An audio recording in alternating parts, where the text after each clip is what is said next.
Ya, eh, jadi kalau misalnya scholarship itu biasanya kan sebenarnya saat ini kita bisa melihat bahwa peluang scholarship di luar negeri itu sudah sangat banyak, terutama beasiswa yang ada di Indonesia LPDP. Karena tiap tahun itu LPDP itu menargetkan kurang lebih 6.000 beasiswa yang ingin target LPDP itu tuh supaya merekrut kurang lebih 6.000 peserta tiap tahunnya. Tetapi sampai di karena saya dapatnya beasiswa itu di 2019 batch 2, berarti di 2019 akhir itu LPDP menginformasikan bahwa ternyata memang belum pernah mencapai angka 6.000 tersebut karena sistemnya siapa yang masuk standar tersebut maka dia akan masuk dalam jaringan untuk mendapatkan beasiswa.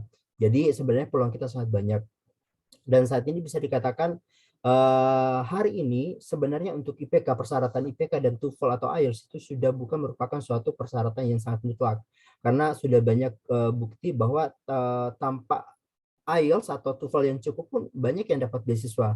Salah satu contohnya adalah saya sendiri merupakan salah satu peserta yang saat itu overall IELTS itu 6. Jadi yang pada dasarnya kan waktu untuk saat itu masih ada Budi, ternyata persyaratannya adalah 6,5. Jadi sebenarnya tidak cukup. Tapi dengan strategi tertentu sebenarnya kita bisa mencapai atau mendapatkan beasiswa tersebut. Bahkan LOA pada saat itu saya belum dapat LOA juga, hanya mendapatkan letter of offer dari profesor. Jadi bukan LOA dari universitas. Jadi kita akan diskusikan. Terus untuk jenis beasiswa LPDP yang dibuka pada tahun 2021 ini, yang kita bisa kunjungi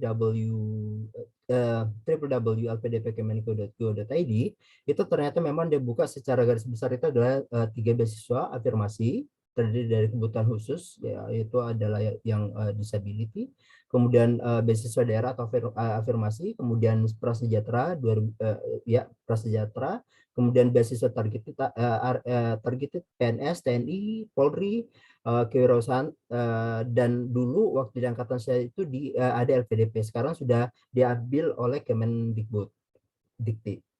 Kemudian beasiswa umum, yaitu beasiswa reguler 2021, beasiswa PTUD utama dunia yang 15 ranking itu, kemudian beasiswa co-funding untuk 2021. Ya, saya cuma mengingatkan di sini bagi yang akan menargetkan di batch 2 ini, bahwa pembukaan itu Anda bisa lihat di website yang saya tentukan, yang saya perlihatkan tadi. Tolong dilihat baik-baik mulai dari pembukaan, penutupan kapan, pelaksanaan seleksi, karena di sini kalian harus sudah mempunyai akun dalam LPDP. Jadi sebaiknya sekarang kan sudah masuk Juli, di minggu pertama. Jadi kalau misalnya ingin memang mau ikut di seleksi pendaftaran di Agustus, memang semua dokumen harus sudah siap sebaiknya sebelum masuk 1 Agustus tersebut, supaya dalam menyusun dokumen yang akan kalian sisipkan itu sangat rapi dan betul-betul telaten dalam menyiapkan dokumen yang akan kita siapkan dalam seleksi LPDP nanti. Ya, kalau kita berbicara scholarship, sangat banyak scholarship yang ada di saat ini. Dan ternyata kalau nggak salah informasi yang saya dapatkan waktu saya di PK 154 itu, LPDP merupakan salah satu beasiswa yang terbaik di dunia. Dia kalau nggak salah menduduki peringkat ke-6, ya. Jadi kalau misalnya jadi kalau kita pemburu beasiswa ini khususnya yang berkeluarga, sebaiknya saya anjurkan apply LPDP, karena LPDP itu ternyata dia menambah per jiwa pada saat kita mendapatkan beasiswa itu akan ditambahkan 25%. Jadi kalau yang punya istri atau punya anak satu, itu akan ditambahkan 25% plus 25%. Jadi kalau misalnya kalian mendapatkan $1.000 misalnya, maka itu akan menjadi $1.500 per bulan. Tapi maksimal jiwa yang ditanggung itu adalah 2 orang, istri dan 1 anak. Atau 2 anak, tapi jangan 2 istri. Ya.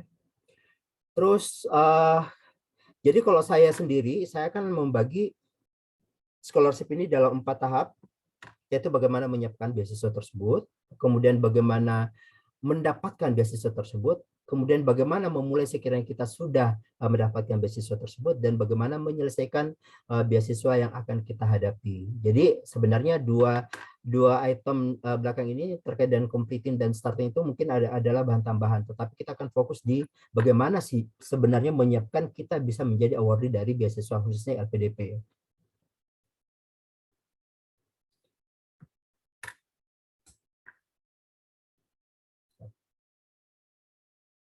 Jadi kalau misalnya untuk preparing itu, kalau saya sih membaginya atas 5 aktivitas. Pertama itu adalah bagaimana kita involve di berbagai aktivitas, ya. Kemudian bagaimana mendapatkan LOA, bagaimana kita menyiapkan essay kita, kemudian kita menyiapkan beberapa dokumen tambahan dalam apply beasiswa tersebut. Kemudian kita harus memiliki karakter tertentu katanya dengan interview yang akan kita laksanakan. Jadi berdasarkan pengalaman saya di PK 154 kemarin, ternyata saat ini untuk mendapatkan beasiswa bukan lagi sebenarnya priority itu adalah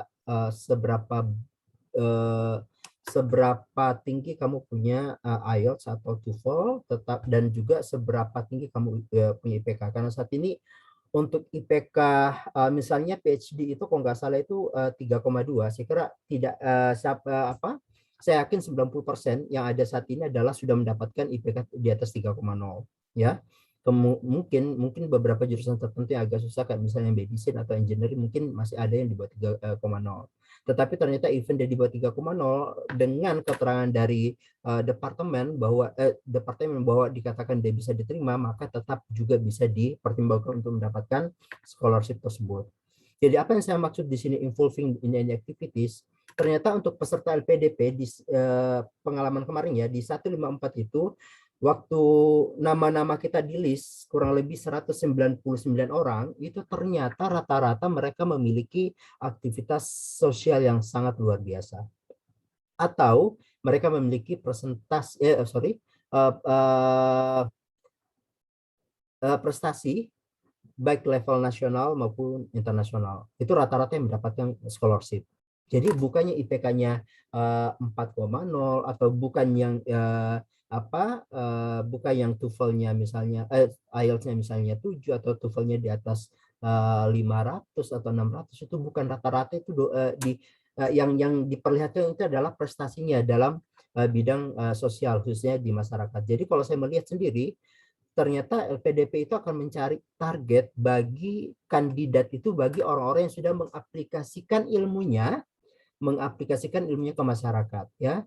Jadi contoh misalnya untuk mahasiswa yang mungkin belum selesai, mungkin akan bisa lebih terlibat di bagian ekstrakurikuler di kampus, misalnya baksos dan lain sebagainya. Itu bisa dilakukan, itu bisa dijadikan pendukung CV pada saat kita mendaftar, atau bisa menjadi kita sebagai volunteer di berbagai kegiatan tertentu. Contoh saya waktu di Australia itu di Brisbane, kita ikut pada saat G20 waktu Presiden Jokowi menghadiri kegiatan di Brisbane, kami ikut dalam kegiatan tersebut, dan itu ternyata menjadi pendukung CV yang terbaik, salah satu yang terbaik pada saat kita apply lagi di LPDP, karena dianggap kita sudah mengabdikan diri kepada negara. Kemudian sebelumnya juga khusus ya, jadi ini tanda kutip untuk para pengejar beasiswa LPDP S3, tolong kalian harus mempunyai penelitian, karena di beberapa negara tujuan beasiswa dengan high qualified selection, mereka itu akan melihat kamu sudah punya publikasi belum, karena sebenarnya publikasi ini merupakan standar buat mereka bahwa oh ternyata untuk merekrut dia sebagai PhD kandidat ini tidak akan begitu sulit, karena memang sudah punya pengalaman penelitian, apalagi terlebih lagi mempunyai pengalaman publikasi. Terlebih lagi apabila kalian punya pengalaman mendapatkan grant nasional atau internasional apalagi, ya.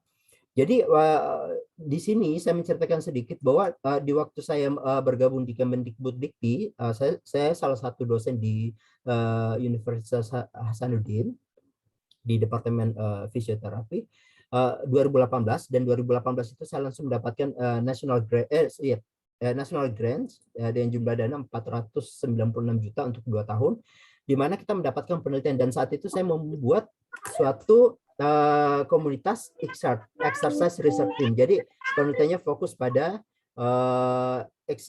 exercise dan physical activity. Sehingga itu sangat menunjang CV saya untuk menjadi salah satu award di dalam LPDP. Kemudian pengabdian saya kepada masyarakat, saya menciptakan satu klinik di Makassar di mana itu akan bisa diakses oleh masyarakat sendiri. Itu disebut OC Physio Clinic. Jadi saya memberikan layanan fisioterapi kepada masyarakat, dan itu dianggap bahwa salah satu pengabdian keilmuan saya kepada masyarakat itu terlihat dari klinik yang saya miliki. Dan kita juga harus memiliki prestasi, karena saya bukan olahragawan atau saya bukan tidak memiliki bakat di sini. Jadi prestasi saya saat itu lebih cenderung ke high academic performance. Jadi waktu di Australia di Griffith University kebetulan saya mendapatkan lulusan terbaik di jurusan saya. Jadi mungkin hal-hal inilah yang menjadikan kita bisa menjadi award yang sebagai salah satu calon kandidat yang bagus untuk beasiswa LPDP. Karena LPDP sendiri sebenarnya adalah satu beasiswa yang dibentuk oleh Kementerian Keuangan untuk merekrut semua SDM-SDM terbaik yang ada di Indonesia untuk lebih ditingkatkan dia punya skill sehingga menunjang perkembangan Indonesia jauh lebih ke depan. Dan ini tahap kedua adalah bagaimana kita mendapatkan LOA. Ini merupakan tahap yang bisa dikata gampang-gampang tapi sulit juga, tergantung kapasitas atau persiapan kalian saat ini. Tadi saya melihat ada beberapa teman kita yang memang sudah mempunyai LOA, salah satunya itu di Kanazawa University. Jadi itu sudah merupakan modal yang cukup bagus, karena LPDP saat ini tuh sangat agak lebih sedikit ketat. Karena kenapa? Mereka sudah memprioritaskan yang memiliki LOA, ya, apalagi LOA yang memang masuk dalam list universitas yang dituju. Tetapi jangan berkecil hati bagi yang tidak punya, karena saat itu saya juga belum mempunyai LOA, tetapi alhamdulillah saya masih bisa terpilih sebagai sebagai penerima beasiswa. Jadi sebenarnya dengan personal karakter kita itu bisa saja meningkatkan kapasitas kita untuk mendapatkan peluang tersebut. Apa yang harus kita perhatikan dalam mendapatkan LOA itu adalah, pertama adalah cari universitas atau negara yang kira-kira di pikiran kalian itu pengen kalian kunjungi. Jadi contoh waktu saya sendiri, pengalaman masa kecil saya itu di SD, saya melihat di TV itu ada kanguru, dan saya menanyakan ke guru saya, bagaimana sih bisa menyentuh binatang seperti ini? Mau itu jauh, itu ada sampai di Australia, dan itu sangat jauh dari Indonesia. Tapi saya berpikir dengan mindset saya bahwa suatu saat saya akan ke sana, kalau tidak kerja mungkin saya kuliah di sana. Dan ternyata itu mindset kecil itu membuat menstimulasi alam bawah sadar kita itu bahwa kita akan mengarah ke sana secara tidak disadari, tetapi jalan itu akan membentuk mindset kita. Sehingga kalau misalnya kalian harus membuat mindset sekarang, sekarang saat ini saya melihat bahwa saya pengen ke Kanazawa misalnya, atau misalnya saya pengen misalnya di Queensland University, atau misalnya universitas lain yang kira-kira menjadi tujuan atau yang menjadi akan memotivasi kalian untuk berangkat ke negara tersebut. Jadi explore dulu, kira-kira apakah itu negara atau universitasnya yang kira-kira Anda ingin kunjungi. Secara itu akan membuat secara psikologis itu akan menghantar kalian, mau sadar atau tidak disadari, akan menghantar ke jalan yang sesuai dengan apa yang kalian sudah tanamkan di diri kalian masing-masing. Kemudian buat riset proposal. Jadi buatlah proposal saat ini juga. Jangan menunggu ada beasiswa baru mau membuat riset proposal. Karena kenapa? Proses membuat riset proposal itu sangat panjang. Saya punya pengalaman. Di tahun 2018 saya sudah memulai bagaimana even saya baru bekerja sebagai dosen, saya sudah membuat suatu tahapan di mana saya harus membuat riset proposal. Dan riset proposal itu saya tidak langsung pakai untuk daftar, tetapi saya langsung mencari profesor yang kira-kira sesuai dengan tema proposal saya. Dan saat itu saya menghubungi ada 1, 2, 3, 4, 5 profesor, ya. Jadi sambil saya menyusun riset proposal saya langsung menghubungi, tapi harus jadi dulu, event dia belum lengkap, ya. Karena dengan adanya riset proposal, event itu hanya berupa draft, itu akan membuka peluang untuk komunikasi dengan profesor. 5 universitas yang saya Yang saya hubungi saat itu adalah pertama di Kanada, Memorial University, kemudian ada di Griffith University tempat saya sebelumnya, kemudian ada National Taiwan University, kemudian ada Birmingham University, dan terakhir itu ada di Southern Cross University, dan semuanya memberikan respon. Dengan semuanya memberikan respon, maka saya tidak sangka bahwa dari 5 universitas itu ternyata 1, 2, 3 yang memberikan LOA, yaitu Griffith University, kemudian Memorial University, juga National Taiwan University. Tetapi untuk National Taiwan University masih dalam tahap letter offer, bukan LOA dari universitas tersebut. Tapi untuk 2 ini sudah diberikan dari universitasnya, Memorial University di Kanada dan Griffith University di Australia. Setelah kita bisa melakukan komunikasi dengan profesor, maka di sini yang kita harus minta selain diskusi, mempertajam kita punya critical point pada riset proposal kita, adalah bagaimana kita mendapatkan letter of offer yang saya katakan tadi. Jadi letter of offer merupakan satu tahap awal untuk, letter of offer merupakan salah satu dokumen yang sangat penting dalam apply beasiswa, ya. Cuman Anda harus ingat beberapa universitas mempunyai karakter tersendiri. Contoh misalnya, kalau saya bandingkan Griffith University dan National Taiwan University. Griffith University selama sudah ada letter of offer, maka 90% kita akan keterima kita akan mendapatkan LOA. Karena prinsipnya adalah selama ada profesor yang bersedia memegang kita sebagai supervisornya dia, maka kita akan mendapatkan LOA tersebut, dan persyaratan lain itu memenuhi. Salah satu yang penting adalah TOEFL atau IELTS, ya. Tetapi di National Taiwan University ini sangat unik di sini karena even kita sudah mendapatkan profesor, tetapi ternyata misalnya di jurusan saya, kebetulan saya melanjutkan pendidikan di College of Medicine for Physical Therapy, especially for musculoskeletal and sport. Ternyata even kita sudah mendapatkan letter of offer, itu tidak menjamin kita mendapatkan LOA karena kita masih diseleksi, kita masih disandingkan dengan beberapa international student yang akan masuk karena mereka hanya menerima satu PhD kandidat per semester. Jadi lebih sulit lagi untuk mendapatkan LOA. Jadi itu merupakan tantangan di beberapa universitas itu agak beda. Jadi untuk mendapatkan LOA itu saya bilang bisa gampang, bisa susah. Gampang apabila kita mendapatkan letter of offer, biasanya langsung mendapatkan LOA. Tetapi susah apabila kita sudah mendapatkan letter of offer, ternyata untuk mendaftar kita masih diseleksi, masih dipilih, masih ada seleksinya. Jadi itu akan membuat kita akan sangat lebih rumit untuk mendapatkan beasiswa tersebut. Sehingga saya sempat 2 kali apply dan itu gagal. Ternyata ketiga kalinya baru saya bisa masuk dalam yang terpilih. Tapi untung juga karena saat itu di 2020 kan itu masih tinggi-tingginya COVID-19. Jadi alhamdulillah saat ini saya berangkatnya di Maret kemarin di tahun 2021. Kemudian kalau sudah mendapatkan letter of offer, maka sebaiknya kontak bagian admission dari universitas, minta kira-kira listnya apa listnya untuk mendapatkan LOA tersebut, karena beberapa universitas itu beda-beda. Tetapi pada prinsipnya adalah pasti ada CV, pasti ada riset proposal, pasti ada kemampuan bahasa Inggris apakah TOEFL atau IELTS. Tetapi rata-rata saat ini tuh IELTS yang lebih banyak digunakan untuk mendapatkan beasiswa di Australia maupun di UK. Kemudian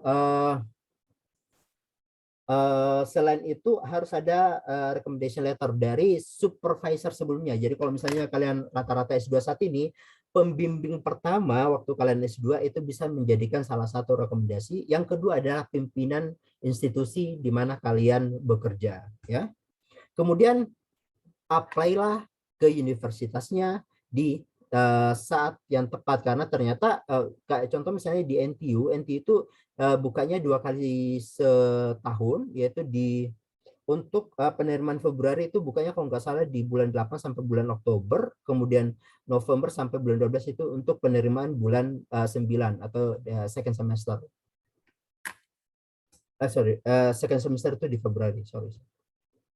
Kemudian siapkan essay kalian. Jadi kalau misalnya kalian sudah mendapatkan ini, LOE ini, itu merupakan salah satu high point pada saat kalian apply untuk beasiswa LPDP, khususnya S3.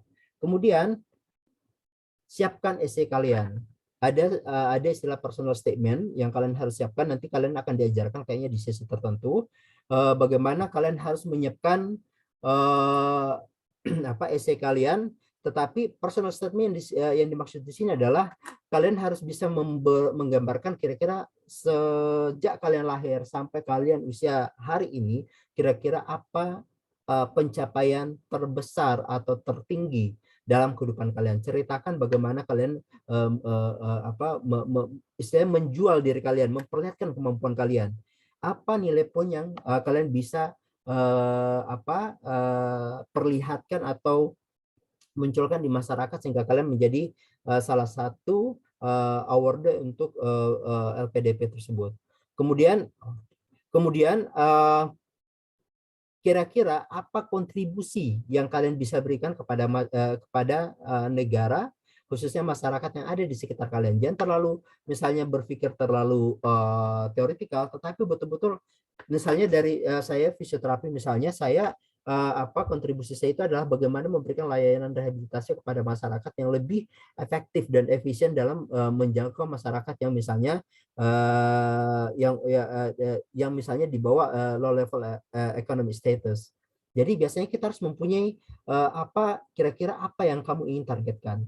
Target kedua saya waktu itu adalah bagaimana saya karena fisioterapi itu merupakan salah satu bidang ilmu yang masih termasuk baru di Indonesia karena sampai detik ini untuk yang PhD saja baru 1 orang untuk fisioterapi itu sendiri di Indonesia, dan itu lulusan dari Thailand waktu itu.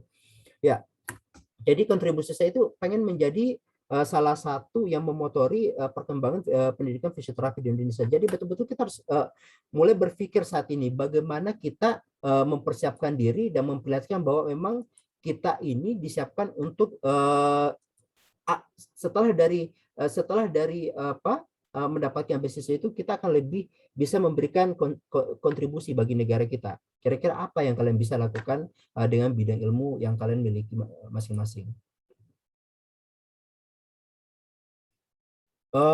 Kemudian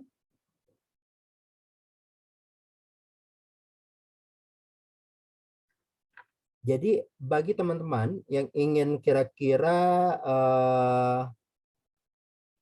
mendaftar LPDP di bulan Agustus nanti, tolong sudah dipersiapkan. Tapi untuk surat keterangan berbadan sehat itu biasanya 3 bulan terakhir. Jadi sebaiknya pada saat pendaftaran baru membuat surat keterangan berbadan sehat. Kemudian keterangan bebas narkoba dan TB juga itu bisa didapatkan di rumah sakit. Jadi ternyata untuk LPDP itu disuruh mempersiapkan surat keterangan tersebut karena ini akan menjadi salah satu dokumen pendukung dalam seleksi LPDP.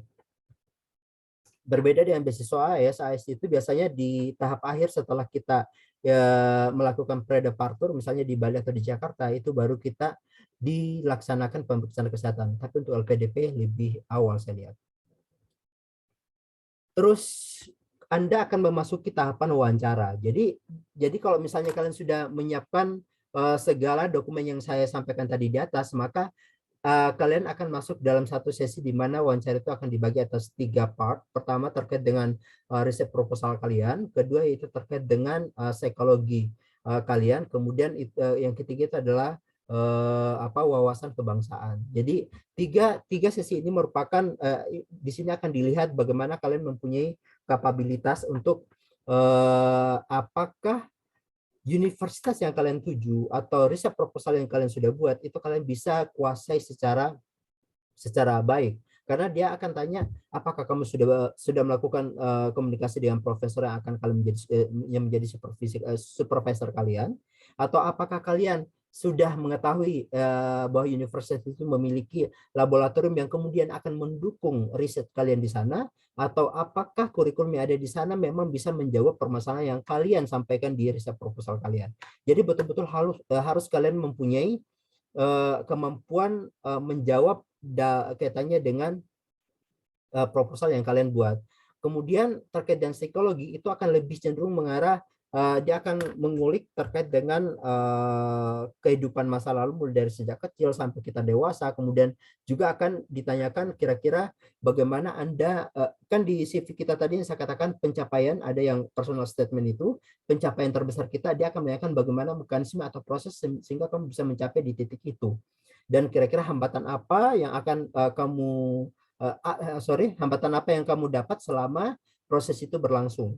Jadi itu semuanya hal-hal yang akan ditanyakan pada wawancara nanti. Sedangkan untuk yang kebangsaan itu kaitannya lebih sosial politik ekonomi di negara kita, bahkan ditanyakan juga terkait dengan perkembangan apakah diperlukannya misalnya perubahan undang-undang Pancasila dan lain sebagainya. Itu akan lebih kontennya lebih mengarah ke kebangsaan. Cuma yang saya perlu tekankan di sini adalah selain apa yang saya sebutkan di atas tadi, bahwa ternyata LPDP itu juga menginginkan adanya pemantauan dari sosial media yang kalian miliki saat ini.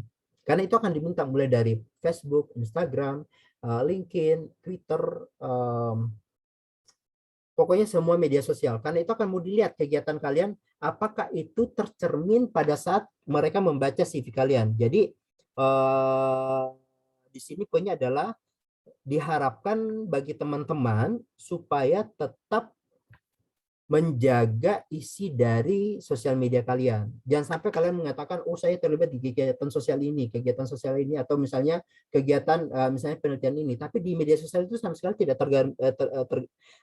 tercermin di situ. Malah yang di situ mungkin selfie atau makanan atau mungkin wisata ke sana kemari, itu kemungkinan bisa menjadi salah satu penilaian dari pihak LPDP dalam menseleksi apakah kalian ini benar-benar terlibat dalam kegiatan yang kalian munculkan di CV kalian.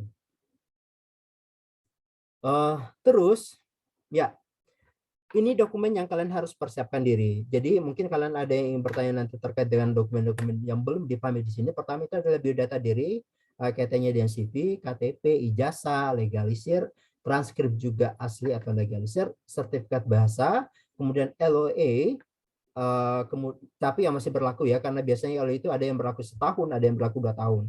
Kemudian surat pernyataan sesuai format itu ada di format, kemudian surat rekomendasi juga itu ada formatnya, sisa diisi.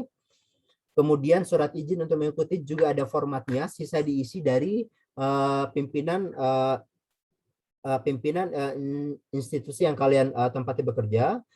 Profil diri, personal statement yang saya jelaskan tadi, komitmen kembali ke Indonesia itu ada surat yang harus ditandatangani, kemudian proposal penelitian khususnya doktor. Jadi khusus dokter itu memang sangat diwajibkan adanya riset proposal, karena tanpa riset proposal kalian dianggap tidak dan belum mempunyai konektivitas dengan profesor atau universitas tujuan yang akan kalian tuju. Tetapi tidak tertutup maksud saya riset proposal itu kan untuk endingnya adalah untuk mendapatkan LOA. Tetapi kalau misalnya kalian belum mempunyai LOA, itu tidak tertutup kemungkinan untuk tetap bisa apply ke LPDP nanti. Jadi ini kalian bisa kalau misalnya kalian sudah melengkapi apakah itu aplikasi AS atau LPDP, tolong harus dikonsultasikan dengan alumni yang sudah melewati tahapan tersebut. Karena kenapa? Dengan konsultasi maka mereka akan bisa melihat beberapa kelemahan dari aplikasi yang kalian sudah tuliskan. Kemudian proofreading your application. Jadi khususnya ini sebenarnya lebih grammar sebenarnya. Jadi kalau misalnya kalian sudah proofreading, kalian punya riset proposal dan sudah terlihat bagus, saya kira itu akan lebih memudahkan untuk asesor untuk melihat dengan mudah untuk membaca riset proposal yang akan kalian sampaikan ke mereka. Kemudian jangan tanda kutip di sini, jangan submit aplikasi kalian di di waktu yang sangat batas akhir beasiswa tersebut. Jadi misalnya kalau misalnya batas akhir submission itu misalnya di tanggal 7 dan kalian submitnya di tanggal 6, untuk AAS ya, terutama AAS ini cukup informasi yang cukup menarik juga, karena ini saya dapatkan dari salah satu asesor dari waktu kuliah di Australia. Ternyata memang mereka tidak suka kalau misalnya ada orang yang mendaftar batas akhirnya adalah tanggal 7 dan kalian memang betul-betul memasukkan di tanggal 7 tersebut. Mereka merekomendasikan kalau bisa seminggu sebelumnya, karena itu menggambarkan ke apa ke tingkat kedisiplinan kalian dalam mensubmit tugas kalian. Sebaiknya jangan betul-betul di batas akhir pengumpulan tugas tersebut, karena dianggap Anda tidak mempunyai time management yang bagus. LPDP saya kira juga seperti itu, sehingga diperlukan konsen di kalau bisa dalam melakukan submit itu lebih awal, kalau bisa seminggu sebelum tertutupnya aplikasi tersebut. Ya, ini saya akan bahas sedikit, tambahan informasi sedikit kaitannya dengan kalau kita sudah dapat beasiswa, apa yang kita lakukan. Pertama, siapkan fisik dan mental kita, karena memang untuk tinggal di negara atau di suatu negara yang memang bukan negara kita itu akan sangat diperlukan adaptasi yang cukup harus kuat. Karena contoh misalnya di Taiwan dengan makanan yang rasanya lebih sedikit beda dengan bumbu yang ada di Indonesia, itu membuat kita struggle dan itu membuat berat badan kita untuk 3 bulan pertama itu akan turun. Apalagi di Kanada. Saya pernah di Kanada di tahun 2020, 2020 ya. 2020 ya, 2020, dan ternyata itu makan di sana sangat tidak cocok dengan di Indonesia dan membuat memang event itu kegiatannya short course 3 bulan, tetapi berat badan kita bisa tiba-tiba drastis turun. Kemudian sebaiknya kalian sudah sebelum berangkat kalian harus sudah mengeksplor kira-kira destination country yang kalian tuju, kira-kira tempat-tempat apa saja yang ingin kalian kunjungi, karena itu merupakan yang bisa menurunkan stres pada saat kita melanjutkan pendidikan di luar negeri. Kemudian cari komunitas Indonesia, karena biar bagaimanapun mahasiswa Indonesia yang ada di sana merupakan keluarga kita secara even bukan secara garis darat, tetapi merupakan dia adalah keluarga terdekat kita selain keluarga kita yang ada di Indonesia. Kemudian siapkan spesifik skill yang kalian bisa yang kalian bisa gunakan untuk bisa survive di negara tersebut.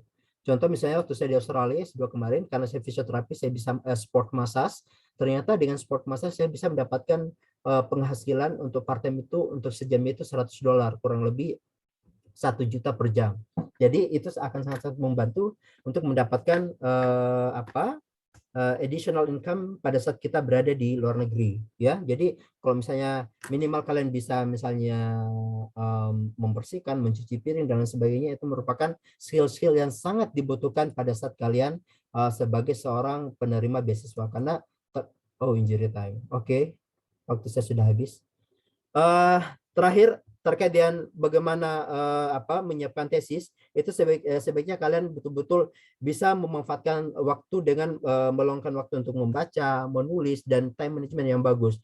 Dan salah satu teman saya yang sudah menyelesaikan PhD di Kanazawa, dia mengatakan bahwa untuk mendapatkan untuk menyelesaikan studi yang sangat bagus itu sebaiknya Anda menyiapkan 10-15 jam per hari untuk self study, sehingga kalian bisa dapat menyelesaikan studi secara on time.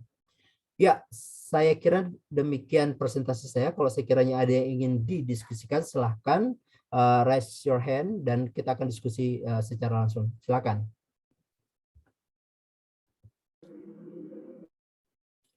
Oke, Mbak Fahima, silakan. Ya, Assalamualaikum warahmatullahi wabarakatuh. Waalaikumsalam warahmatullahi wabarakatuh. Terima kasih sebelumnya Mas untuk penjelasannya. Mungkin bagi yang lain sudah paham soal ini, tapi ada sedikit pertanyaan yang mau saya tanyakan soal penelitian. Ya. Tadi kan ada persyaratannya yang bisa lebih mendukung untuk mengapply LPDP. Nah, ya. Soal penelitian pertama saya mau tanyakan, apakah penelitian tersebut diambil dari S1 kah?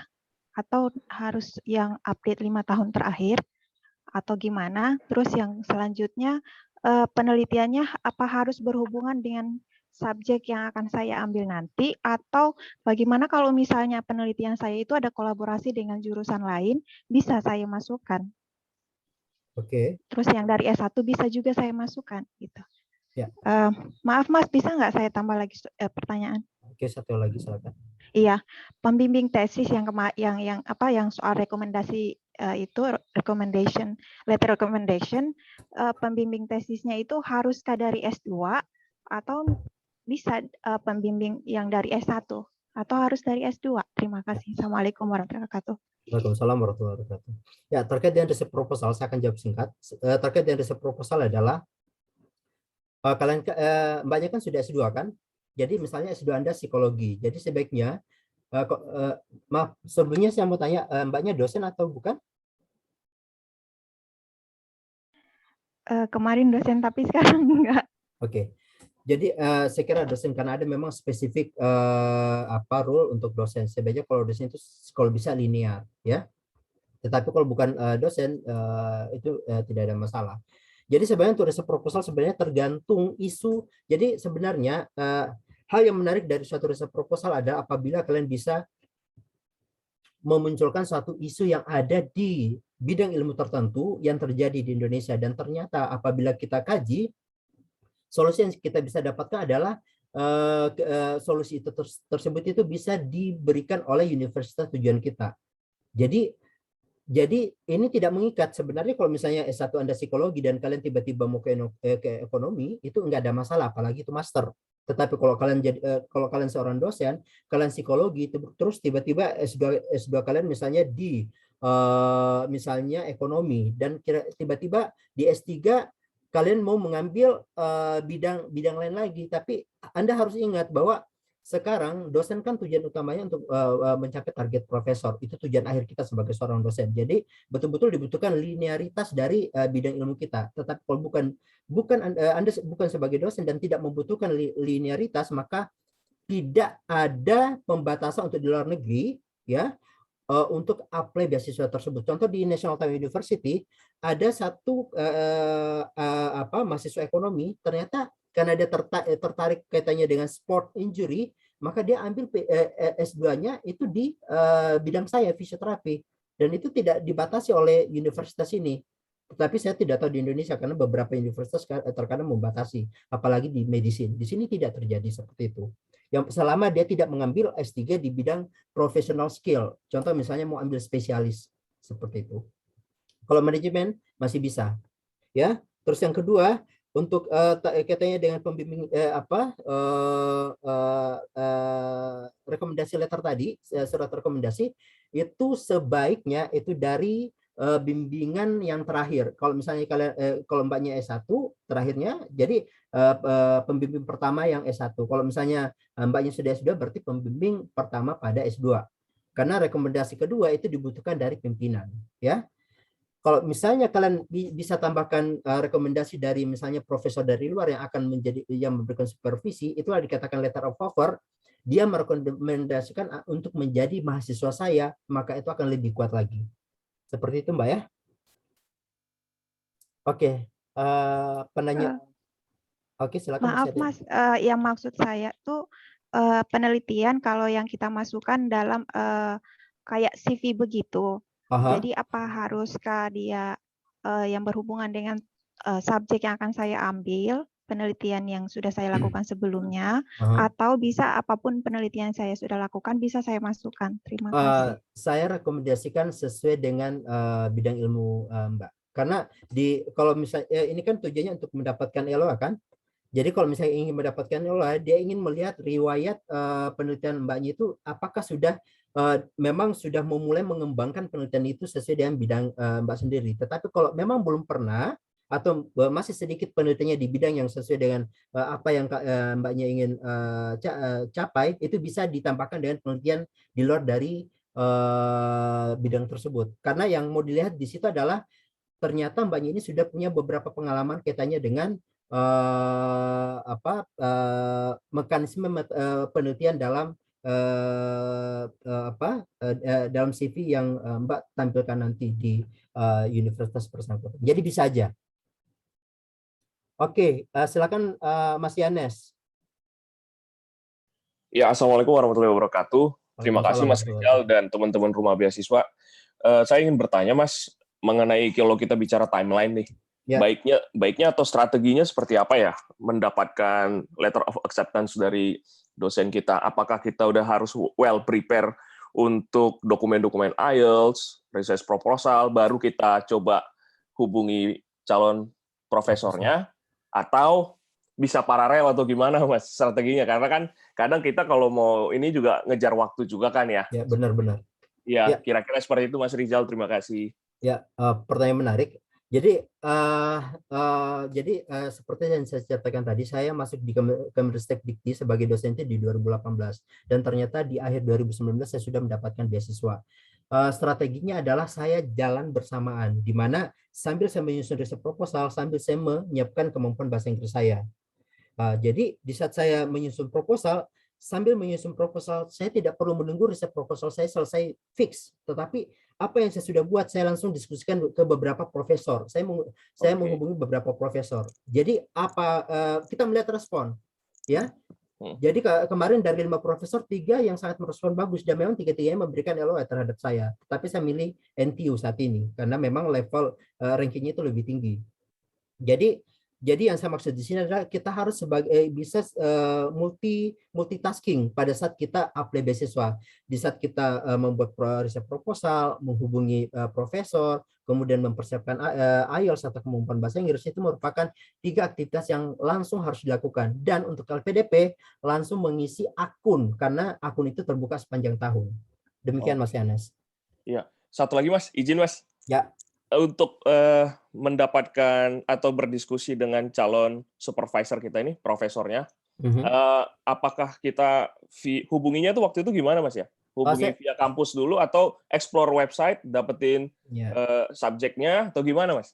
Pertama explore website, kemudian masuk ke bagian researcher, kemudian lihat CV-nya mereka yang sesuai dengan riset yang kamu buat. Kemudian Masnya langsung kalau misalnya klik dengan salah satu profesor itu, langsung hubungi secara pribadi, personal. By email aja tuh Mas ya? By email, karena untuk secara formal itu hanya dilakukan pada saat kita mau mengusul LOE. Untuk diskusi riset proposal sebaiknya secara personal saja. Oke, itu waktu pertama kali email udah langsung upload atau attach ini kita, riset proposal kita? Perkenalkan diri dulu. Jadi biasanya, ini mungkin buat teman-teman yang lain, pada saat memulai komunikasi dengan profesor, sebaiknya perkenalkan diri, saya dari ini. Saya melihat di website ternyata profesor ini fokus terhadap bidang ini. Dan menurut saya ini sangat sesuai dengan bidang yang akan saya kembangkan di Indonesia atau di tempat saya. Untuk itu, apakah profesor bersedia diskusi terkait dengan hal ini?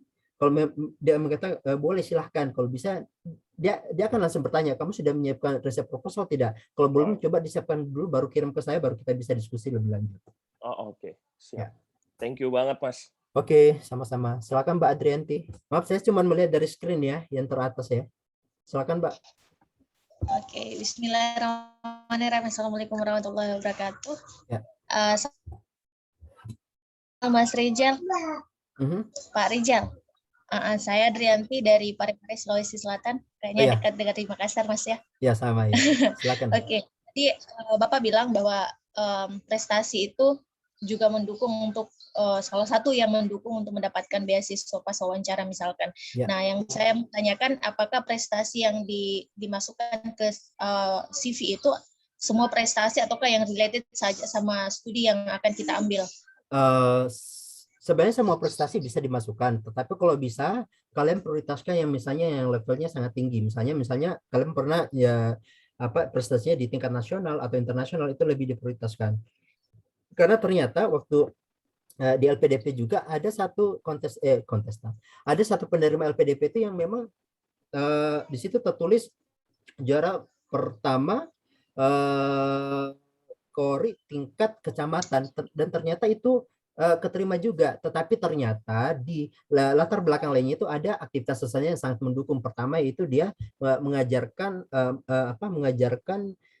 baca tulis Al-Quran di komunitas yang low level social economy level. Jadi di low social economy, jadi di pemulung ya kalau nggak salah ya istilahnya. Ya, jadi dia mengajarkan baca tulis itu di pemulung. Jadi itu yang mengangkat dia sebenarnya. Bukan prestasinya yang levelnya lebih bawah, tetapi kalau Anda mempunyai prestasi yang tingkat nasional atau internasional itu akan lebih diprioritaskan. Demikian, Mbak. Saya lanjut lagi Mas ya, masih ada pertanyaan ini. Kalau bisa Kemudian satu lagi ya. Satu lagi Mbak, silakan. Oke. Ijazah singkat sebenarnya Pak. Ijazah kalau kita mau ambil yang di luar negeri, apakah ijazah dan transkrip nilai itu harus disetarakan? Maksudnya harus di bahasa Inggris kan atau seperti apa? Harus di bahasa Inggris kan ke translator yang tersumpah. Itu biasanya di institusi tertentu. Bisa dari universitasnya kalau memang dia sudah diakui, bisa juga di misalnya di ELC atau British Council, ya. Oke, saya lanjut ke Patricius, silakan Patricius Saran. Sama-sama. Silakan Pak. Selamat pagi Pak Rizal. Ya, selamat pagi. Terima kasih. Saya mau konsultasi terkait kebetulan saya juga dosen. Ya. Tapi saya dosen vokasi di Politeknik Negeri Keuangan. Oke. Background saya dari filsafat.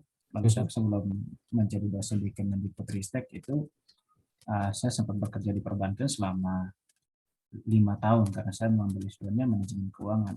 Ya. Nah untuk S3 ini yang saya butuh masukan dari Pak Rizal nih. Apakah saya harus tetap ambil S2 manajemen atau melanjutkan S3 di manajemen keuangan ataukah saya bisa mengawinkan keuangan dan filsafat? Kalau hal itu Pak, Bapak kan sekarang dosen nih. Sebaiknya sesuaikan linearitas dengan apa yang Bapak ajarkan saat ini. Jadi tidak perlu misalnya S1 Bapak misalnya manajemen keuangan terus kerja di keuangan terus tiba-tiba kalian Bapak mengajar di filsafat. Jadi kan ending-endingnya Bapak kan cita-cita terbesarnya kan semua dosen di Indonesia itu pasti pengen pada level profesor kan. Jadi linearitas itu dijaga Pak. Apa yang Bapak ajarkan, apa yang Bapak fokus penelitian apa yang Bapak fokuskan saat ini itulah yang kalian Bapak harus kembangkan ke depan. Jadi jangan lagi beralih ke bidang lain, ya. Siap. Itu aja Pak Rizal. Terima kasih. Oke, makasih. Silakan Mbak Erin Puspita ini. Oh ya. Masih banyak ini. Ya baik, terima kasih. Oke. Kalau tadi kan dijelaskan belum dapat proposal, saya stop video saja. Oke. Apakah suara saya sudah lebih baik? Oke. Oke Mbak, silakan. Ya. Jadi saya justru dari pemerintah Belanda dan penelitiannya itu konsorsium antara Wageningen dan IPB begitu. Ya. Nah, mereka itu hanya memberikan biaya untuk risetnya saja begitu. Nah, mereka meminta saya mendapatkan dulu beasiswa untuk hidupnya itulah dari pemerintah Indonesia begitu. Ya. Baru mereka akan memberikan LOE begitu.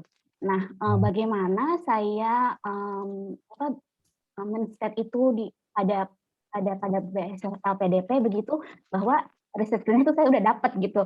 Saya tinggal dapat beasiswa dari pemerintah Indonesia, mereka akan ngasih LOE gitu. Oke, Mbak. Ringkasnya adalah Mbaknya pada saat membuat personal statement itu harus diperkuat di situ. Karena di personal statement itu adalah informasi yang capaian, kan saya bilang katakan tadi, apa capaian Mbak sekarang saat ini yang tertinggi. Kalau misalnya Mbak sudah mendapatkan LOE, tekankan di situ dan saya cuma diharapkan bagaimana bisa mendapatkan beasiswa untuk mensupport. Event LPDP juga akan mensupport biaya penelitian Anda. Jadi itu terjadi pada saat saya dapat LOE dari Memorial University yang di Kanada.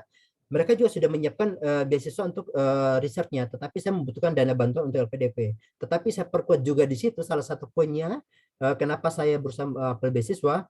Ternyata LPDP melihat dan membaca dan itu memang diperkuat lagi, dipertanyakan lagi pada saat kita wawancara. Jadi pesan saya untuk di personal statement itu diperkuat di situ Mbak terkait dengan poin tersebut. Oke, baik. Terima kasih di state langsung ya di personal statement-nya ya. Exactly. Oke. Apakah untuk dokumen personal statement terus research proposal itu boleh berbahasa Inggris full atau harus ditranslate lagi ke bahasa Indonesia? Semuanya untuk yang ingin daftar ke luar negeri itu harus berbahasa Inggris Mbak. Proposal dan lain sebagainya. Oh ya, soalnya masih udah ada gitu kan kalau harus translate lagi ke bahasa Indonesia. Terima kasih. Sama-sama. Ya, silakan Ahmad Fatayillah.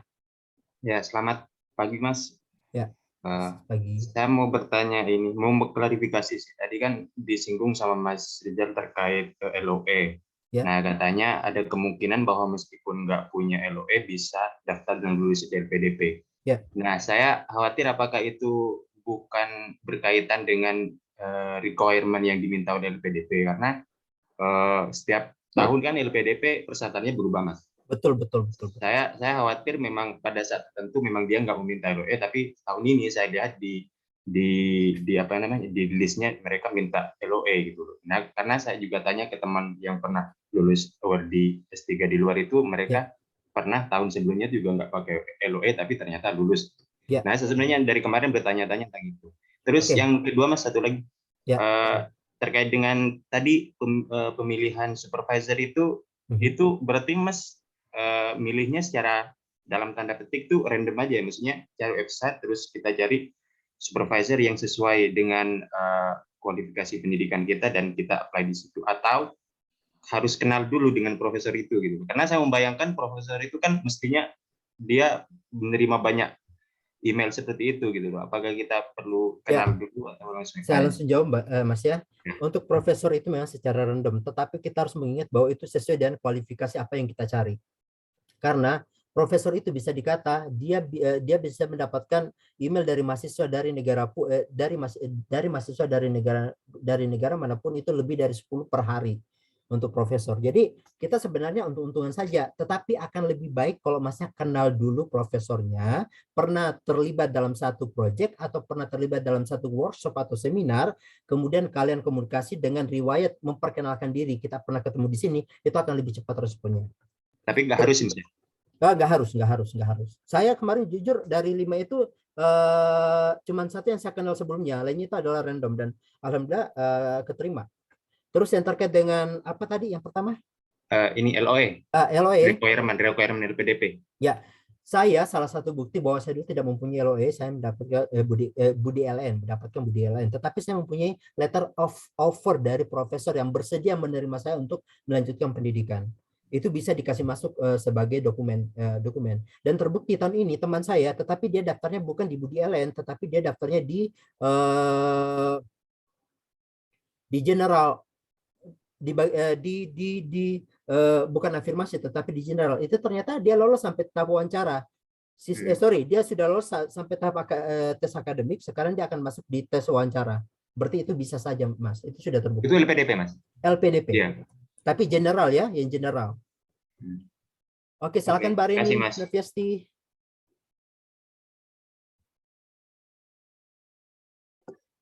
Ya, baik. Terima kasih Mas Rijal. Mohon izin untuk menanyakan terkait dengan prestasi ini, Mas Rijal. Ya, kalau kita pernah mendapatkan grant dana hibah, kebetulan pada saat S2 saya mendapatkan dana hibah Dikti bersama pembimbing satu saya. Nah, ini apakah buktinya, maksudnya bentuk bukti yang kita persiapkan untuk LPDP itu seperti apa ya, Mas? Apakah harus SK atau halaman pengesahan atau bagaimana? Dan selama saya jadi dosen juga kebetulan dapat grant dari IDB. Nah, ini pun juga demikian. Buktinya itu seperti apa, Mas, yang ditampilkan? Bukti yang paling diharapkan itu adalah outcome dari grant tersebut, yaitu adalah publikasi. Itu yang pertama. Kalau memang belum ada publikasi, itu minimal nomor grant yang Anda munculkan dan dari institusi mana. Cukup disebutkan dalam CV Mbak Reni. Oh, begitu ya. Soalnya kalau yang untuk S2 waktu itu belum zamannya publish waktu. Oh, kalau begitu nomornya doang, nomornya. Kalau yang sekarang mungkin yang publikasi ya, Mas ya. Nah, kemudian kalau boleh satu lagi, Mas Rijal. Silakan. Rentang waktu antara kita kontak, misalnya mulai perkenalan sampai proses misalnya ada wawancara kah dari profesor tersebut ya? Tergantung. Sebaiknya itu kalau misalnya mau ikut beasiswa tahun depan, sebaiknya tahun ini kita mulai starting menyusun proposal dan komunikasi dengan profesor. Ada satu profesor dari Southern Cross University itu dia ingin dia meminta untuk Zoom meeting. Terus ada juga yang di Birmingham itu untuk mengklarifikasi riset proposal saya, dia meminta untuk Zoom meeting juga. Jadi Skype waktu itu, Skype. Jadi tergantung profesornya. Ada juga yang cuma lewat email doang. Oh iya, siap. Ya. Siap, Mas. Silakan Mbak Retno. Oh iya, makasih. Nggak, sedikit mungkin Mas, apa perbedaan wawancara AAS, karena saya juga apply di AAS dan rencana juga LPDP, apa ada beda? Secara general sih relatif sama. Cuman kalau di bedanya adalah kalau di di AAS itu full English, kalau di LPDP bisa meminta dalam bahasa Indonesia, tetapi direkomendasikan untuk berbahasa Inggris. Oh iya, siap. Silakan Mbak Retno. Ya, makasih Mas Rizal. Baik, terima kasih Mas Rizal. Ya. Izin bertanya, sebetulnya ini agak-agak apa ya? Jadi itu kalau untuk orang yang minim pengalaman, saya pribadi S2 dari dalam negeri, kemudian mungkin prestasi nasional juga nggak ada, internasional apalagi. Nah, kemudian kira-kira peluangnya gimana ya Mas, menurut pengalaman Mas pribadi? Saya bilang tadi Mbak, sebaiknya Mbaknya itu harus mempunyai bukti bukti aplikasi keilmuannya Mbak itu ke masyarakat. Even itu hal sekecil apapun. Kasarnya, bukan kasarnya, paling besar cakupannya itu adalah ikut misalnya di NGO misalnya. Tetapi kalau mau menciptakan sendiri, yang saya bilang tadi itu ternyata yang yang juara 3 core itu ternyata dia cuma mengajarkan baca tulis Al-Quran itu di komunitas pemulung itu, ternyata itu dianggap sebagai sudah pengabdian kepada masyarakat, dan itu highlight dari penerima beasiswa tersebut. Jadi sebenarnya sumbangsi diri kita kepada negara atau masyarakat. Mungkin nggak ya kalau kita mengangkat dari, kan ada pengabdian ya, di dosen itu kan ada pengabdian dari ketika awal masuk sampai sekarang. Mungkin nggak ya kalau kita mengangkat kasus-kasus pengabdian yang kita lakukan? Bisa Mbak. Tetapi kalau misalnya Mbaknya yang bisa, misalnya betul-betul ini ya tanda kutip di sini ya, kalau Anda bisa dikatakan sebagai owners atau founder dari suatu kegiatan, itu akan sangat-sangat diprioritaskan. Karena saya melihat kemarin list kami itu di antara 200 orang itu yang di PK 154 itu, 199 orang itu ternyata itu rata-rata kalau bukan founder, owner, dan lain sebagainya. Rata-rata seperti itu. Event itu skalanya kecil, ada yang skalanya nasional, memang banyak. Jadi itu tidak menutup kemungkinan event dia skalanya kecil. Oke. Ya, itu aja Mas. Oke, makasih Mbak. Terima kasih. Silakan Mbak Sari Herlina. Terima kasih atas kesempatannya. Ya. Ini saya mau nanya, kemarin saya sudah apply untuk beasiswa Kemendikbud dalam negeri. Oh ya. Okay. Namun waktu itu belum ada LOA, syarat-syarat yang lain sudah memenuhi. Iya. Kemudian di tahapannya itu proses selesai finalnya itu Juli. Namun di sini saya khawatir karena tidak mempunyai LOA, saya khawatir tidak diterima. Ini ada lagi buka beasiswa Kemendikbud dan beasiswa LPDP, beasiswa unggulan. Ya. Yang mau saya tanyakan, apakah saya harus menyelesaikan seleksi ini one by one, atau nanti pas pembukaan beasiswa unggulan saya bisa masuk, kemudian nanti pas pembukaan LPDP saya masuk, apakah itu menjadi menyalahi etika dalam apply beasiswa seperti itu? Terima kasih Mas Rizal. Oke, sama-sama. Jadi sebenarnya salah satu faktor yang sangat urgent untuk aplikans yang mau menuju ke PhD itu adalah LOA.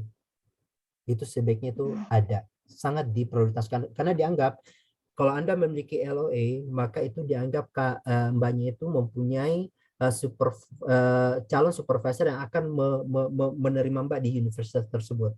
Tetapi kalau misalnya belum mempunyai LOA, sebaiknya saya rekomendasikan mungkin bisa mencoba AAS, karena AAS itu tidak mewajibkan adanya LOA. Tetapi untuk kayak misalnya LPDP, apalagi tahun ini kan aturannya selalu berbeda sebenarnya. Tahun ini tuh memang baru diperkata yang namanya LOA. Waktu saya tahun kemarin memang juga dikatakan harus ada LOA, tetapi kalau misalnya ada LOA dari profesor, itu dia mengatakan LOA dari profesor itu bisa apply pada saat itu. Jadi kalau memang semua komponen sudah siap, sebaiknya Mbaknya fokus satu titik itu adalah mendapatkan LOA. Itu saja. Lainnya sudah tidak diperlukan karena kalau bahasa Inggris sudah ada, CV sudah ada, riset proposal sudah ada, itu sudah aman itu. Itu sudah sangat mudah untuk masuk ke level berikutnya. Ya, apalagi untuk ya silakan. Apakah harus selesai seleksi dulu baru bisa masuk? Misalnya ini saya kemungkinan Agustus ini ada peluang untuk mendapatkan gitu ya, LPDP seperti itu kan untuk dapat LOE. Apakah saya menunggu dulu proses seleksi dari Kemdikbud baru bisa apply atau gitu? Prinsipnya coba semua, tidak ada larangan itu untuk kita mencoba semua. Karena karena beasiswa itu merupakan kita mencari peluang. Jadi bukan seperti misalnya daftar CPNS harus betul satu kementerian baru selesai, baru daftar lagi di tempat lain. Ya, jadi daftar sesuai dengan peluang yang ada. Gitu Mbak ya? Karena pernah dapat informasi dari kawan harus selesai dulu yang ini baru bisa apply yang lain seperti itu. Enggak benar. Saya malah pernah apply 3 beasiswa secara bersamaan. AS, LPDP sama beasiswa BPPLN waktu itu. Silakan Mbak Rahmi. Terima kasih Mas Rizal. Ya, sama-sama. Silakan Mbak Rahmi. Sama-sama. Ya, pagi Mas Rizal, makasih atas presentasinya. Izin bertanya, untuk meningkatkan skor IELTS kan untuk S3 suka lebih tinggi persyaratan untuk di kampusnya itu. Ya. Itu meningkatkan skor IELTS bagaimana ya? Kasih. Mbaknya seorang dosen? Oh, enggak, saya masih mahasiswi S2. Oh, kalau dosen itu gampang. Pertama ikut PKBI, program peningkatan kemampuan bahasa Inggris, ya. Itu dilaksanakan tiap tahun, ya. Tetapi kalau misalnya yang masih mahasiswa sebaiknya ikut kursus, karena memang IELTS itu tidak bisa dipelajari secara mandiri. Sebaiknya saya rekomendasikan untuk kursus. Sekarang kan banyak online kursus, jadi kalau bisa ikut saja online kursus sambil menyelesaikan studi S2-nya dan berikutnya untuk bisa melanjutkan S3. Demikian Mbak ya. Ya, terima kasih Mas. Sama-sama. Silakan Mbak Hanovi. Halo, Tes. Oh, Mas. Ya, silakan Mas. Makasih kesempatannya ya. Saya Hanovi dari Lombok, NTB, yang sekarang sedang lanjut studi di Malaysia untuk research gitu. Nah, di sini ada 2 pertanyaan yang memang sampai berapa tahun itu yang saya pendam ya.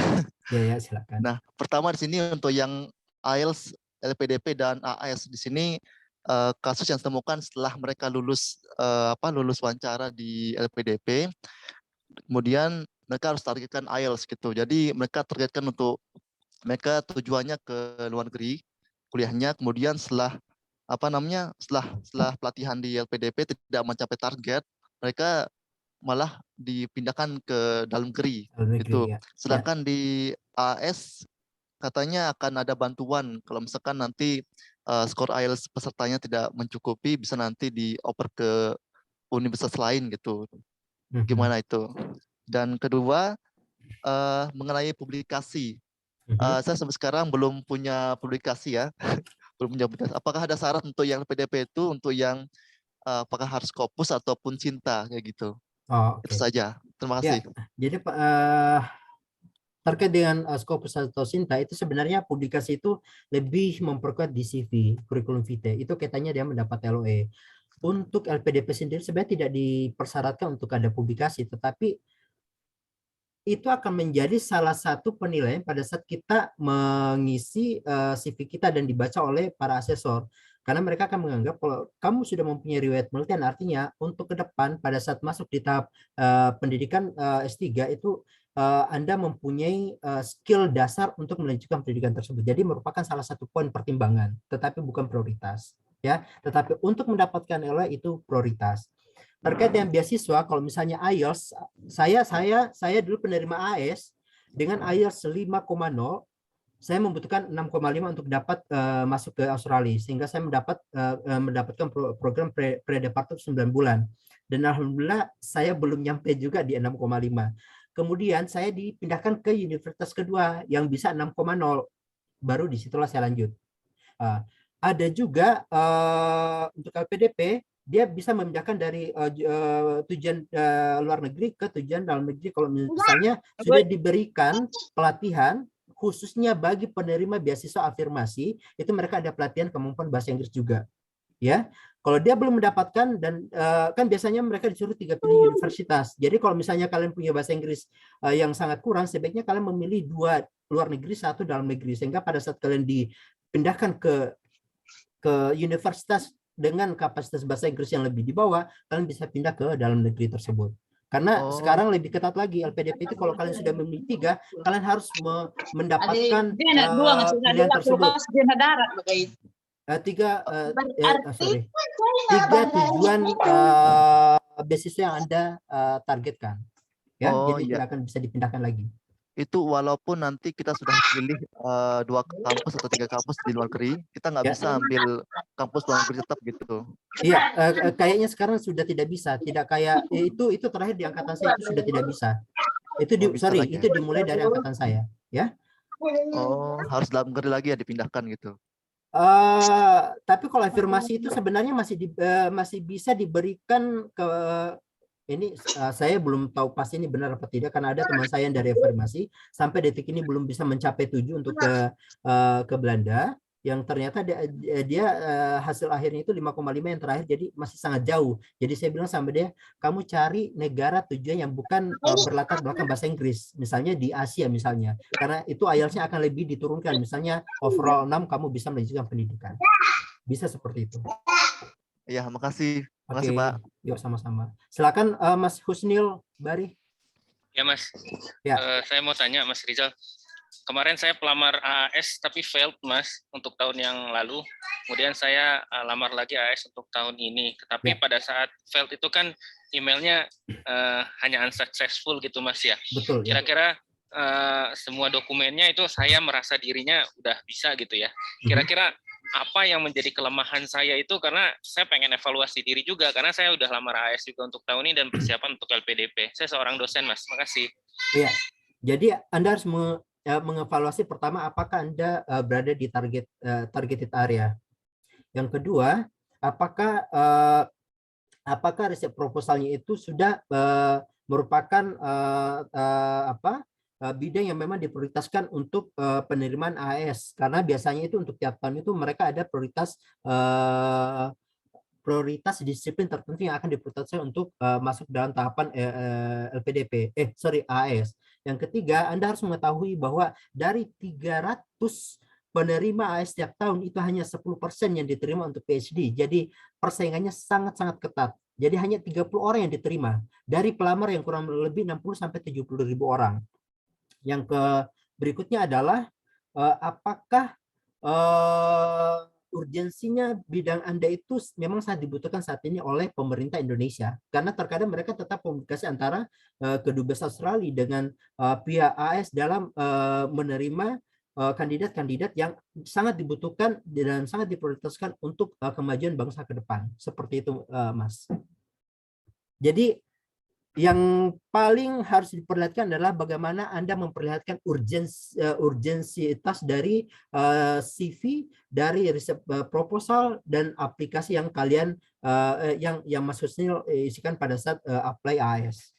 Seperti itu kayaknya. Ya, makasih Mas. Soalnya kemarin itu juga sudah LOA-nya juga sudah Mas dari UA gitu Mas.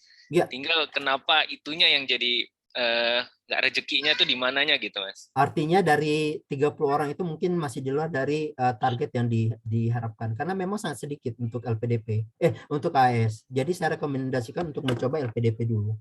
Oke, makasih Mas ya. Yap, sama-sama. Silakan Mbak Cening, ini mungkin yang terakhir ya, Mbak Cening. Ya, baik, terima kasih Pak Rizal. Ya, silakan Mbak. Yang ingin saya sampaikan di sini adalah ini sharing sessionnya adalah saat ini bulan Juni kemarin saya diterima di 2 universitas di Taiwan. Bisa itu sebut jalur universitas melalui bisa ya, National Taiwan Normal University atau NTNU. Iya. Program studinya itu family study karena memang and child welfare gitu. Karena memang saya early childhood education dan counseling. Nah, akan tetapi Pak Rizal, beasiswa yang saya tumpangi ini yaitu adalah MOE Taiwan, ya, Ministry of Education Taiwan. Ya. Namun pada saat beasiswa diumumkan, saya termasuk belum dikategorikan lulus begitu. Ya. Nah, hal itu tidak menjadi kegalauan karena walaupun sudah lulus universitas, tapi saya sudah hubungi pihak OIA-nya, katanya tidak ada dispensasi untuk intake selanjutnya. memang harus deadline-nya tanggal 16 Juli begitu. Nah, Pak Rizal, yang ingin saya tanyakan adalah apakah karena saya memang domisili Makassar, apakah ada nanti semacam bisa bertemu dengan Pak Rizal dengan teman-teman beasiswa yang domisili Sulawesi Selatan kah dan sebagainya untuk evaluasi berkas atau ada bimbingan secara face to face begitu, Pak? Begitu. Oke, kalau terkait dengan bimbingan, terima kasih. Iya. Makasih Mbak. Untuk terkait dengan bimbingan mungkin kita bisa komunikasi lewat WA atau email, silahkan. Karena sebenarnya MOE itu sebenarnya kalau menurut saya itu merupakan salah satu beasiswa yang cukup mudah untuk didapatkan menurut saya, karena banyak teman-teman di sini yang gagal di LPDP, gagal di AAS, gagal di beberapa beasiswa yang lain, itu ternyata keterimanya di MOE, Minister of Education, dan jumlahnya itu cukup banyak. Jadi saya kira sebaiknya Mbaknya masih daftar tahun ini karena peluangnya lebih besar kemungkinan dapatnya ketimbang beasiswa lain. Tetapi memang jumlah beasiswanya juga cukup bagus menurut saya karena beberapa teman saya juga dapat beasiswa MOE di sini. Untuk diskusi nanti bisa lewat email atau WA Mbak ya. Siap. Terima kasih. Yuk sama-sama. Kira-kira masih ada yang belum saya jawab di sini? Bisa kasih. Saya kira pertanyaan yang ada di chat ini juga sudah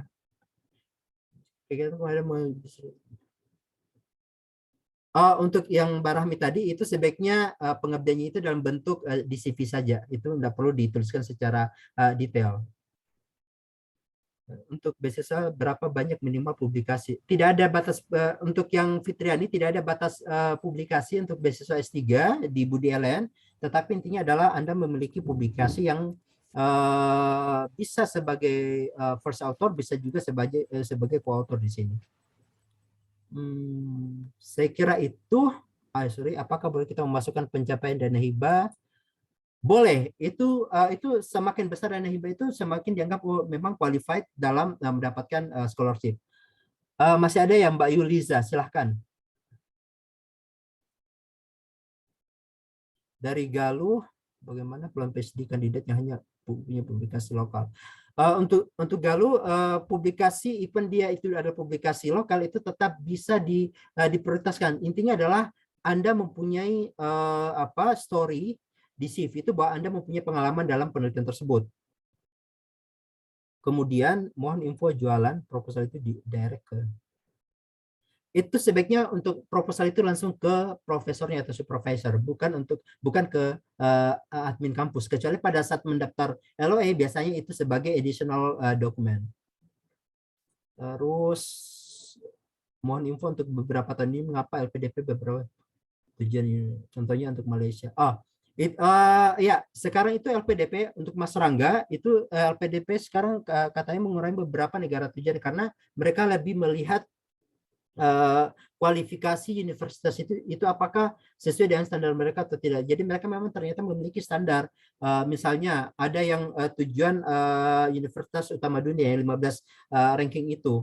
Ada yang misalnya 100 terbaik. Jadi itu memang ada list tertentu dan itu diprioritaskan berdasarkan departemen, bukan lagi universitas. Kebanyakan berdasarkan departemen, kecuali universitas yang masuk top 100 itu biasanya top 100 itu semua departemen bisa dimasuki. Tapi untuk beberapa universitas yang di luar dari itu sesuai dengan kualitas departemennya.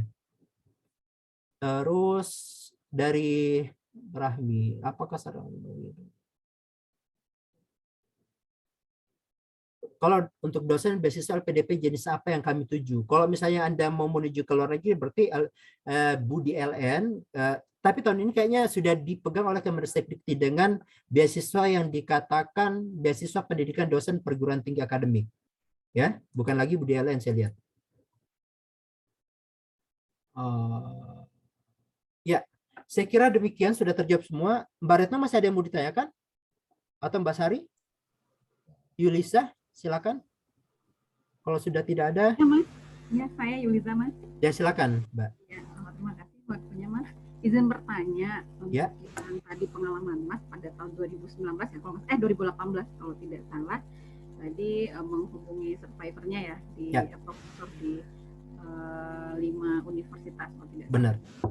Nah, itu dalam rangka Mas mau mendaftar untuk mendapatkan LOE gitu ya Mas. Nah, pertanyaan saya pada saat itu bagaimana tips atau trik atau juga cara-cara yang Mas lakukan untuk menghubungi survivor tersebut gitu, apakah lewat email atau bagaimana gitu Mas. Terima kasih. Oh iya.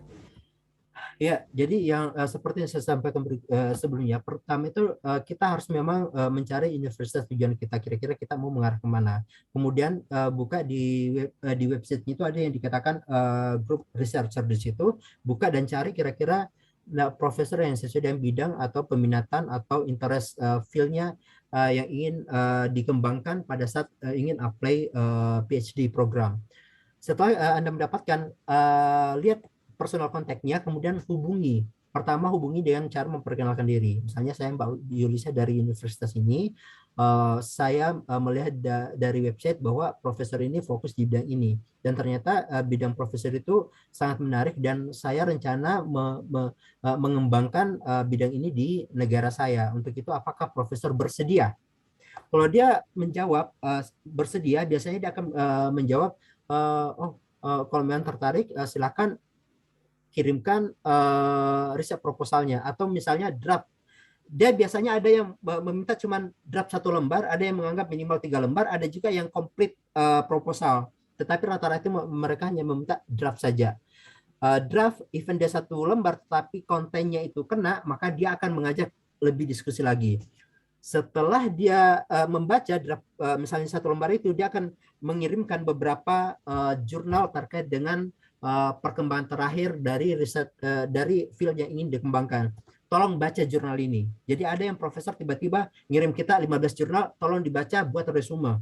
Setelah kita buat resume, kira-kira apa gap yang kamu temukan, dia diminta juga. Kalau kita bisa komunikasi seperti itu, saya yakin jamin 100% Anda akan mendapatkan letter of offer yang akan digunakan untuk mendapatkan LOE. Seperti itu Mbak Yulisa. Ya, berarti itu via email ke beliaunya. Via email. Betul. Tapi ada juga beberapa profesor dari 5 itu 2 orang itu meminta saya Zoom sama Skype. Oke, baik Mas. Kalau untuk mendapatkan yang hal demikian gitu Mas, kayak email atau apa, itu kan hal-hal yang sensitif ya, kalau misalnya harus kita langsung meminta. Itu tuh Mas waktu pengalaman Mas lewat apa gitu Mas? Saya itu tadi saya lihat websitenya doang. Saya langsung ambil saja, tidak perlu izin. Karena memang jadi kenapa diciptakan icon researcher itu memang untuk memberikan fasilitas kepada kandidat mahasiswa yang ingin kuliah di universitas itu untuk bisa mendapatkan personal contact dari profesornya, dan itu bukan sesuatu hal yang harus perlu dijaga privasinya, karena itu memang sengaja untuk dipublikasi. Jadi semua bisa mengakses secara ya. Makasih Mas. Yuk sama-sama. Gimana, masih ada yang mau ditanyakan? Mau tanya Pak Rizal. Silakan Pak Ahmad. Ya, tadi saya nanya di chat, cuman belum dijawab. Misalkan kalau saya sendiri S1 dan S2-nya linear, sekarang sedang studi S2. Cuman ada beberapa opsi ya ini. Apakah S3 antara linear dan tidak linear. Nah, kalau misalkan memilih S3 tidak linear dengan S1 dan S2-nya yang linear, apakah bisa dengan melamar beasiswa LPDP? Sebenarnya untuk melamar mau linear atau tidak linear itu tidak ada masalah, selama memang pada saat CV, riset proposalnya dan personal statementnya yang terutama itu memperlihatkan kenapa harus berpindah jalur, apa kepentingannya di situ. Masnya seorang dosen atau bukan? Bukan. Kalau memang bukan seorang dosen, disesuaikan dengan tupoksi kerjanya saat ini, ya. Jadi tidak perlu harus linear untuk apply beasiswa. Kecuali kalau dosen itu sangat diharapkan adanya linearitas untuk apply beasiswa, karena sangat dibutuhkan untuk perkembangan karirnya ke depan. Seperti itu, Mas. Baik, terima kasih. Ya. Ini ada pertanyaan dari Aida, riset proposal seperti yang dijelaskan pada riset proposal sepertinya akan dijelaskan pada iya benar-benar. Jadi tanggal 17 nanti ada penjelasan terkait dengan riset proposal. Oke. Ya, kira-kira masih ada yang mau ditanyakan atau kita sudah selesai, karena saya yakin kita sudah melewati waktu yang sangat banyak di sini. Jadi pesan saya yang terakhir adalah buat para pejuang beasiswa, pertama persiapkan ini saya share email saya ya. Jadi bagi yang ingin komunikasi lanjut silakan bisa kirim email ke saya.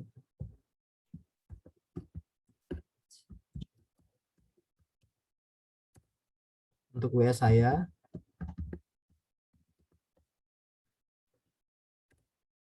Ya, pesan saya adalah untuk mendapatkan beasiswa khususnya LPDP. Kalau menurut saya, sepengalaman saya itu pengabdian ke masyarakat itu merupakan hal poin yang sangat perlu di-highlight karena LPDP itu mencari kandidat penerima beasiswa yang memang sudah selama ini berusaha mengabdikan ke masyarakat dan di bidang ilmu masing-masing, dan dia akan berusaha meningkatkan kapabilitas tersebut dengan meningkatkan level pendidikannya untuk lebih bisa memperluas kemampuannya dalam mengabdikan diri kepada masyarakat. Khusus untuk dosen, sebaiknya khusus untuk dosen sebaiknya sudah memiliki publikasi, karena ternyata untuk mendapatkan untuk diterima oleh profesor sebagai salah satu supervisornya, dia akan mencari kandidat-kandidat yang memang sudah punya pengalaman di bidang penelitian, bukan seseorang yang memang harus diajar dari nol untuk dikembangkan di universitasnya, karena itu akan menurutnya akan sangat berat, sehingga CV itu harus diperkuat dengan story-story terkait dengan penelitian atau publikasi yang sudah pernah dilakukan. Kemudian yang bukan dosen, sebaiknya untuk apply beasiswa itu tidak perlu memperhatikan linearitas, karena linearitas itu tidak perlukan, sesuaikan dengan tupoksi apa yang ingin dikembangkan saat ini. Kalau misalnya kalian awalnya misalnya seorang psikolog, kemudian S2-nya ekonomi, kemudian tiba-tiba ingin ke filsafat, itu tidak ada masalah selama itu tupoksi kalian pada saat Anda bekerja saat ini adalah di bagian di filsafat, itu silakan kalian kembangkan. Dan terkait dengan diskusi yang lebih detail, Anda bisa menghubungi saya lewat email atau WA yang saya sudah share di grup chat. Ya. Ada pertanyaan lagi satu, sorry. Saya S1-nya hubungan internasional, S2-nya MBA. Kemudian sekarang saya dosen di jurusan logistik bisnis. Sebaiknya mencari linearitas S2 saya atau jurusan saya kerja sekarang. Sebaiknya linear dengan expertise. Jadi kalau kita seorang dosen ya, kita harus sudah menanamkan dari kita mau expertise-nya itu di bidang apa. Karena untuk menjadi profesor itu akan dilihat story penelitiannya apakah itu linear atau tidak. Kalau bercabang-cabang itu biasanya untuk kualifikasi sebagai seorang profesor itu akan sangat sulit. Jadi sesuaikan dengan, kalau saya sesuaikan dengan linearitas yang Anda bidangi pada saat Anda bekerja sebagai dosen. Mata kuliah apa yang diajarkan lebih prioritas, penelitiannya di bidang apa lebih prioritas, kemudian itu Anda masuk dalam bidang tersebut untuk memperkuat expertise yang Anda miliki sebagai seorang dosen. Jadi kalau bisa, Telegram saya pakai nomor Taiwan. Sorry, saya akan share di sini. Jadi seperti itu. Jadi sesuaikan dengan kapasitas kalian sebagai seorang dosen nantinya. Plus 886 97 9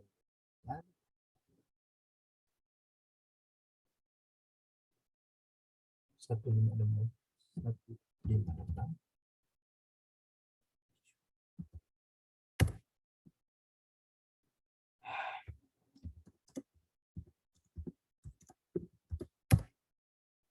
Ya, saya kira demikian pertemuan kita pada siang hari ini. Semoga bermanfaat. Sekiranya masih ada yang ingin didiskusikan, silakan menghubungi via WA, email, atau Telegram.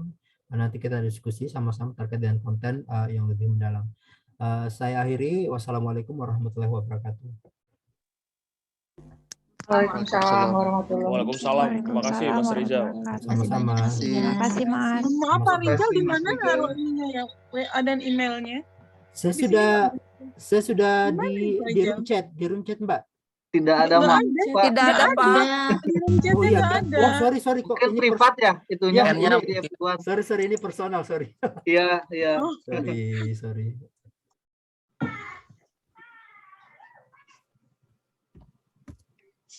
Itu yang pertama ini adalah Telegram saya. Kemudian email saya tadi mana ya? Ini WA saya 081. Ini WA saya. Kemudian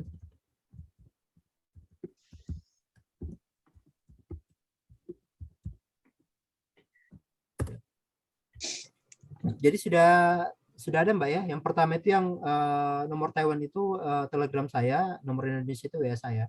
Kemudian ya, email saya terima kasih juga Pak Rizal udah diterima. Oke. Sama-sama. Saya akhiri ya, saya end meeting kita pada siang hari Terima kasih Mas Rizal. Sama-sama. Assalamualaikum warahmatullahi wabarakatuh. Waalaikumsalam warahmatullahi wabarakatuh.